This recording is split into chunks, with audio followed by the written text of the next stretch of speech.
Chris Mackowski of Emerging Civil War. I'm standing in front of one of the most iconic images of the lost cause. It hangs at the American Civil War Museum down in Richmond. It's one of my favorite images of the war, not necessarily because of its artistic value, but because really what it has come to represent in post-war memory.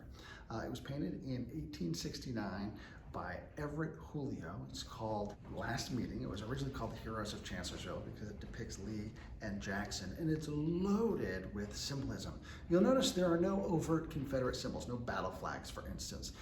Jackson and Lee were iconic enough, and this is supposed to be just as they're meeting as Jackson is heading off on what becomes his flank march on the morning of May 2nd, 1863. But look how deeply symbolic the picture is. Lee is standing in front of a white light background. It's almost like kind of the heavens are shining on him, where Jackson, he's in front of a dark background. It's shrouded, it's sinister. You've got these three officers who are in the back who are sort of like the angels of death lurking over Jackson's shoulders. So you really have kind of life and death, light, darkness, future, past, all these things going on. And never mind, this doesn't look like Chancellorsville. There's no big mountain in the background, although there is a dark close wood pressing in on them. So it's not really about accuracy in detail, but sort of accuracy in sentiment.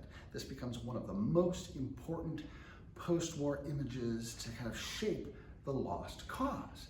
Julio offered this painting to Robert E. Lee. He corresponded with Lee as he was working on it and offered it to Lee when he was finished. Lee said, "No, I can't accept it. Not that I don't appreciate your work, but it just wouldn't be appropriate. And I want you to be able to benefit from your hard work."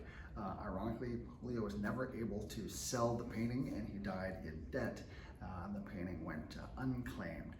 It went in storage and eventually ended up in the possession of the Museum of the Confederacy, and when that merged with the American Civil War Museum, they were able to put it on display here, just as it had been on display at the Museum of the Confederacy. So it's a real poignant opportunity to come and kind of look at a piece of history, a piece of historiography, and a piece of Civil War memory.